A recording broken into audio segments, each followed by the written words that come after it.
Ed, I'll comment a little afterwards on what you said, on the voucher. Anyway, as you're probably not aware, as of a few days ago, a cat sanctuary in Maryland was shut down. A good number of the cats that were there came from the Hempstead shelter. Of course, we don't ever have to be guilty of that, since we're the only town on Long Island with no cat shelter. Many of these cats were friendly, some were feral. Cats are multiplying out of control due to the incredibly inadequate spay-neuter programs that many towns have. Our town has not had our once monthly program in at least 8 months. The voucher program was meant to supplement that program. As for the reason for this, the Vet Helping Paw in East Meadow, which used to do our monthly clinic as well, is basically a clinic without the necessary personnel to help to hold the clinic at our dog shelter in Port Washington. The voucher program, as I said, was supposed to be in addition to the monthly clinic. It's flawed because A, it's 20 miles away. That's one of the reasons people don't utilize it. It's also a lot of people are not aware of it. And the weather, it doesn't always cooperate. It's medically unsafe, by the way, to keep a cat and to let it go right away after it's been spayed with a female. If we paid a slightly higher rate, we would get more responses to an RFP.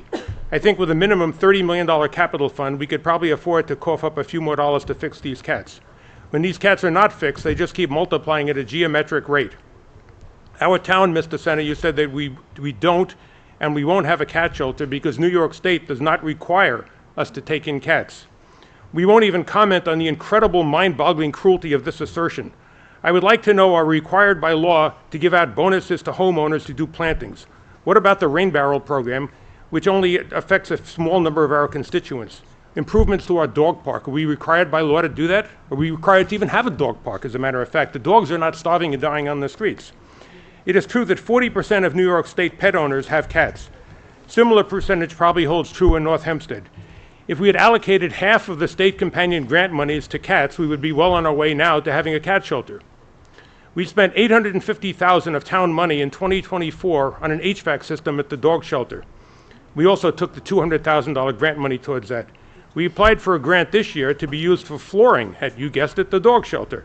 How much town money is also going to be allocated to supplement the town grant for this flooring? I appeal to all cat owners. If an unfortunate debilitating illness occurs or somebody tragically passes away, what's going to happen to your cat? Can your family step up? Will they step up? If the town had a cat shelter, you could at least know that your socialized family cat would have a good chance to once again get a good home. In our town, this cat may be set loose or more likely be euthanized. Private sanctuaries are often very expensive. It is tragic that after 20 years, our town board, regardless of who's been running it, has not had the temerity and the compassion to build a cat shelter. It's an absolute disgrace that such a wealthy town has a dog shelter but turns a deaf eye to the abject suffering and death of innocent creatures. Perhaps the next administration will show some compassion, which has been totally lacking in this one. Thank you for your comment. Thank 3 you. minutes.